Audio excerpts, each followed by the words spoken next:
So let's get into our topic of the day, which is supporting our kids as best as we can through the separation divorce process and beyond, because it doesn't just end there. So I'm really interested in the chat that you had with your daughters this morning. So was that affirming for you? Did you get some affirmation from that chat?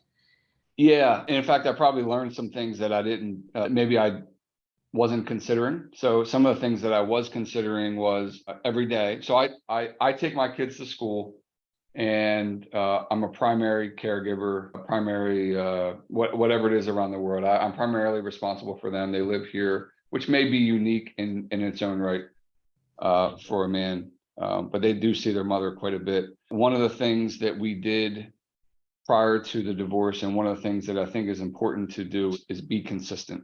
And so the things that we did before that they liked, try to continue those things. And one of those things is when I take them to school in the morning, just reaffirming some positive affirmations. So every day on the way to school, we say, I am beautiful, I am strong, I am intelligent, and I'm going to have a good day today. And I tell them I love them. I give them a high five, both of them. And it's just a way. It's also a reminder to me, today's a new day, and whatever shit you went through yesterday, that's over, move on. Yeah. And you're telling your subconscious, today's going to be a new day. Today's going to be a good day. And very rarely do I pick them up and they have a bad day. I don't know if it's just because of that, but it definitely sets the day, and it starts with consistency. So, how old are your girls now? So 10 and 7, and then my girlfriend has a daughter. She's 5. We started that with her as well. Right. And so how old were your girls when they went through the separation? So last couple of years, let's call it 8 and 5. So 5 and 8 is when you separated, and now they are 7 and 10. And so talk about, where did that come from? Why do you do that in the mornings? Where's the intention for you? For me, I'm a big believer in what we think we become. And that's not just as an adult, it's all ages. And so really what I'm trying to do is instill the things that I believe in and that I know work for me, and impart that on them. Just like you're meaning what works for you emotionally, to keep you in an emotional state that is, yeah. And I'll go even deeper. So it's not just telling them I love them and telling them that they're going to have a good day today. It's going for hikes together in the woods, getting lost, not having to think. It's doing meditations both as a group, and my 10-year-old now does it on her own every night. My 7-year-old is probably even more in tune with that kind of stuff than the older one, and she'll ask me to do meditations together. Just really like seeing value in some of the simple things that I take for granted that cost nothing, and that you can do at any time. And I feel like my role as a parent is to prepare them for the day when they're 18 or however they're old they are, and they're on their own, and they're in a group of friends, and the group of friends wants to do something that they know is not right. And I want them to have the confidence and the wherewithal to stop, to take a breath, and to say, I know that I shouldn't be doing that, and I'm not going to, whether it's peer pressure or whatever it is, teach them how to think, not do for them. I'm not their friend in that way, but I'm going to teach them the things that they should be thinking about. It works out for them when they're 18. They're going to make mistakes like every kid does, and I did. Yeah. But hopefully they're wise enough to be on their own at that point. Yeah, and that comes into accepting them for exactly who they are, and them understanding that whatever they're doing, they're accepted by us as parents. And also, so where does consistency come in? You mentioned the word consistency, and I have written, about that. Consistency is I think the number one thing that they need. It sounds like it should be like love is what they need. Yes, but outside of the love that you're obviously going to be giving them, consistency and routines, because they're experiencing impermanence probably for the first time in their life. That thing that what you always took for granted was going to be there is no longer there. That's a real shock to the human system. Even as adults, we struggle with impermanence. So the best way to help them through that is consistency and routine, and we're talking about that initial phase.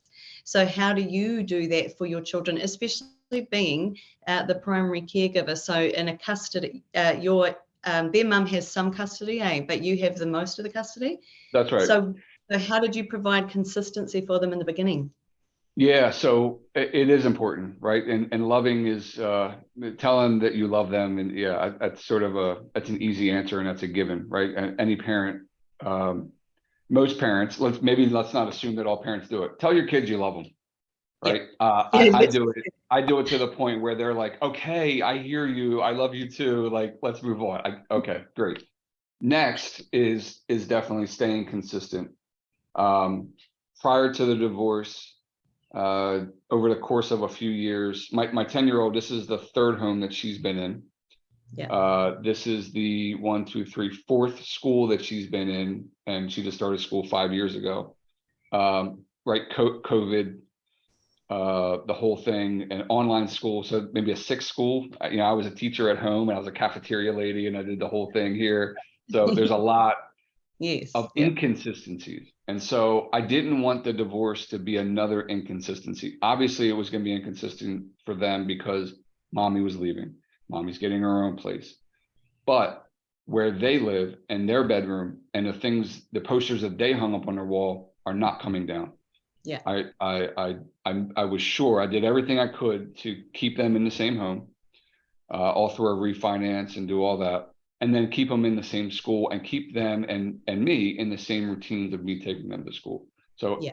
controlling as much as I could with keeping things consistent because there were so much other inconsistencies out there that I couldn't control. Yeah. Yeah, that's a good point, is that really focusing in on the things you can control versus the things that you can't. And what you could control, and what we all can control, is how much, solid foundation we give them on our end. And we can never, and this is the thing about co-parenting, you cannot control what your ex-partner does with your kids. You work together as best you can, and you get into laser focus with your own communication skills so that you can work together as best you can. But at the end of the day, you can only focus on what you're doing. So by keeping it like how you're saying, like that is really important for them, and knowing that that's what you can control. So I agree with that, and that's something that I did as well when my kids were going through it. Yeah. Controlling what the other person is doing, the your former spouse, Yeah. is something that the longer you hold on to that, the more mental trouble you may put yourself in. You may also put yourself in legal trouble if you go too far. Yeah. Um, you you love your children, and as a father, and I'm sure as a mother too, but I can only speak for myself. I do everything I can to to provide for them and to be sure that they're safe. Yeah.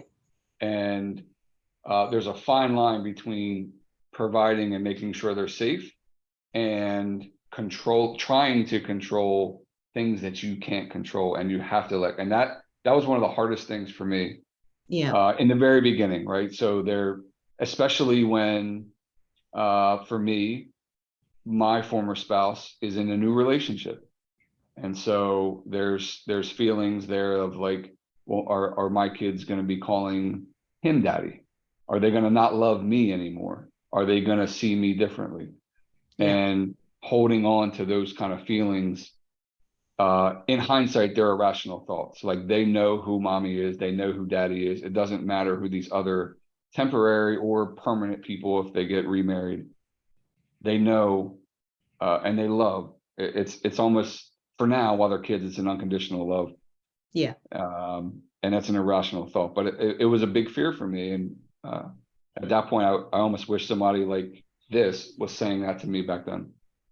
Yeah, I was going to say, one of the, like, co-parenting is a gigantic umbrella. It really is. Like, there's many different areas we could drill down into.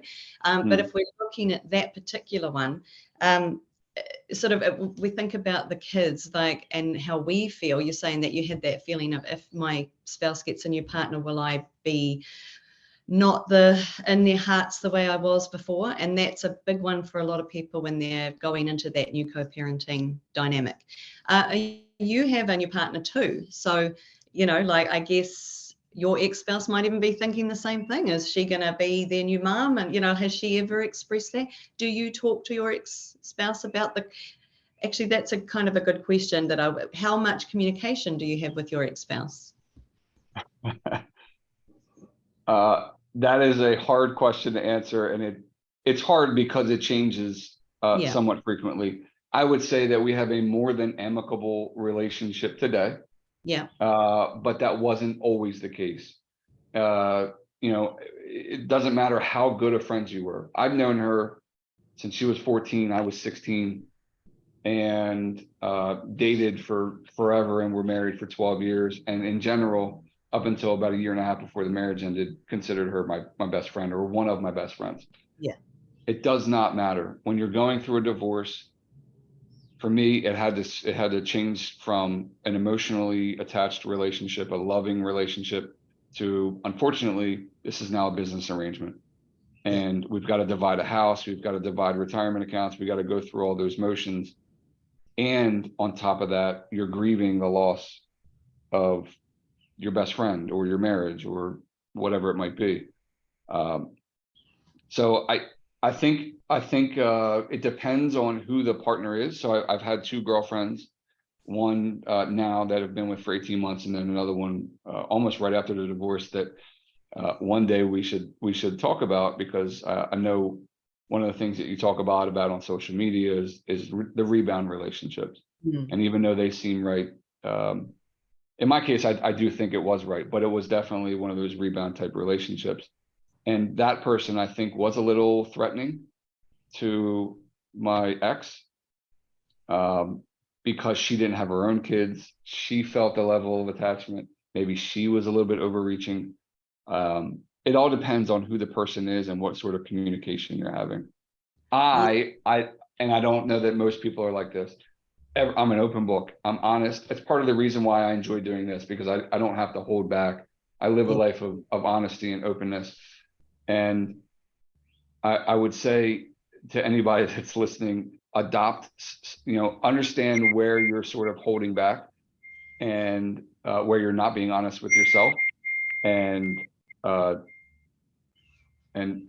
fix that, work on that, right? That's a big deal. Because if you can't be honest with yourself, you can't be honest with your ex, you can't be honest with your current spouse, you can't be honest on a podcast like this. So you're saying you have a more than amicable relationship now with your ex, but it wasn't always like that. So what steps did you take to get there? So anyone who's listening now, I can totally relate to that. We are just clashing, and what are the things that made the difference? Boundaries is the first word that comes to mind. Yeah. So as I came out of the relationship, I realized that I didn't love myself. I loved the relationship, and I lost my own personal identity. My personal identity was wrapped up in the marriage. So when the marriage died, I died in a way. I had to fall in love with myself.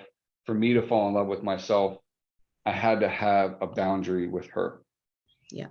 So it got to the point where the first boundary I said was, we're not talking on the phone anymore. Yeah. All communication from here on in is text message and email. Yeah. Can you tell me why you did that? What was happening when you were talking?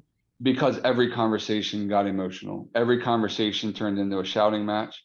Every conversation turned into, well, this isn't what you said last week, or that's not what you said yesterday.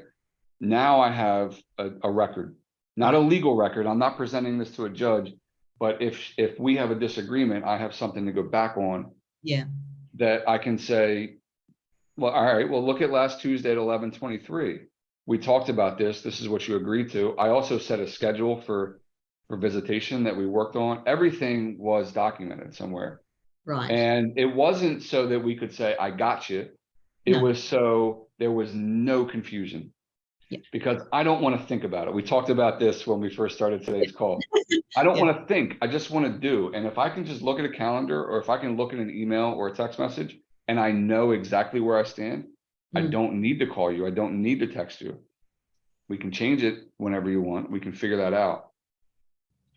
But you got to have boundaries, and you got to have clear emotion. Remove as much emotion. When you're texting, you're not as emotional, and maybe you're reading it back to yourself and saying, I don't really need to send all these curse words to this person. I can be a little bit cool. I don't know. Yeah. It just slows things down too. Yeah, I agree. Yeah. So there was the no calls, more just texting and written communication, having that set schedule. And how did she go when you said that? when you said, I'm putting in this boundary? Did she take that okay? Was she into it? I think at that point we were both at a point where I think we were both pretty self-aware that a phone call conversations were not the best thing for either of our mental health. And You she notice was not opposed to it. What did you notice after you put that boundary in? What improvements did you see in your communication? I'll say this, and I know she might watch this, so I'm going to speak more general right now. Yeah. As you grow and as you heal as a human, whether you're a man, woman, doesn't matter. It is natural for other people who are not healing and not growing to want to test your boundaries and to see, does he really have a boundary? And what's going to happen if I do test it? I'd say that that's life in general. Like, just because I live a mindful life and I'm very peaceful doesn't mean that I'm not getting bombarded with distractions and people that, want to tailgate me on the road or honk their horn, or like, you're going to have people that are having a bad day still. Yeah. And it's all about how we handle that. How am I going to react to the boundary test? How am I going to react to somebody that's trying to pull me back to where they're at? And I don't want to go too long here, but I was watching a show the other night. I love watching nature and animals, and it's a National Geographic show. And it was about an alligator in Louisiana in the middle of winter, and the water's like borderline frozen. And this alligator, for him to survive through the winter, he has to get his heart rate down to 1 beat per minute, which is like, it's crazy, right? And they show him with all these other fish and other animals swimming over him and around him that he would normally devour in a bite. Because he's such in a deep meditative state, he ignores these animals because he knows that if he doesn't, he's going to die. So to me, I'm the alligator. I'm in the water. I'm in control. I am choosing to not allow these other distractions to enter my mindset. I'm in control. I can't control the distractions. They're going to come. Yeah. I can only control myself. That's really, really good advice for anybody who is actually in that thick of that beginning to, they call it forming, storming, norming is kind of how they are, the analogy of a business team coming together. And as you said, it's like a business arrangement now. Mm-hmm. Forming, storming, norming. So you form, you storm, and then you norm. So when you're in the storm, which is the coming together, and how are we actually co-parenting without dragging in all our old patterns, behaviors, the way we fought, because obviously we weren't communicating and getting along and healthily relating to each other, and now we have to do it all over again in a whole nother dynamic, like we're now co-parents. So that advice is so good. It's such a great analogy for people. You are is it an alligator, did you say? Alligator? Crocodile? I also have like an inner tiger too, so yeah, that's my real spirit animal. I've heard another one, I think it's from The Alchemist, I don't quote me on that, but you're holding the oil on a spoon and you have to walk through the castle of riches and you can't look at any other riches. You don't get, your eyes turned, you just have to get that oil through. You reminded me of that. It's that focus. It's like, what is the big picture here? The kids, how do we do right by the kids? We stay focused on them and what is best for them. And so I guess in your analogy, all the fish jumping around, that's all the bullshit. And the alligator just stays calm to get the kids through it, The only thing that I would tweak in that is, for me, yeah. I have to be my number one priority. Yeah. From a mental health perspective, I got to be sharp, because if I'm not sharp, chances are they're going to have a bad day too. So because we know this is great. That looking after you is looking after them. So it's the oxygen mask gone on the plane, right? Put that on, you can help the kids. And that's why I say to people, it's okay to be selfish, because you actually have to be. You're looking after you so you can look after others. That's the bit people lose sight of. Oh, but I can't be selfish. I've got to do for everyone else. You look after you first, then you can look after others. So that is the purpose of it. And that's why you are the way you are with that whole alligator metaphor. I love it. So yeah, and it's helping the kids. It's helping the kids. Yeah. That's right. Ultimately, the things that are making me happy are some of the things that I'm sharing with them, and sometimes we're doing together. And nobody taught me how to meditate. My mom tells me all the time. She's turning. I won't give away my mom's age, but I just had breakfast with my mother last Saturday for Mother's Day, and Yeah. at the end of the conversation, she hugged me, and she says, "I don't know where the fuck you learned all this stuff, but I really wish I did when I was your age." Mm. And like, I could get all the compliments in the world. I could like, nothing means more than that. Yeah. And then I say, look at my kids that are 10 and 7 and learning the things that I'm learning today, and where are they going to be in 30 years when they're 40 years old? And what are Yeah. they going to be teaching my grandchildren? Like, this is generational stuff It that is. impacts not just me and you, but generations in front and behind. Absolutely. And I think it's really important to reiterate that this is co-parenting. This is not parenting in one home. You can do these things as a co-parent, as a divorced family. It's all still available to you. So that's the message we want to send home to people, isn't it? Is that don't worry that you're not together in that one family unit. You can still do these things, but you can still raise healthy, functioning, happy, thriving children. Absolutely. And you will, because you love them and because you love yourself, and it's going to happen. Yeah, with intention, you can do it. Yeah. That's exactly right. That's a great message. All right.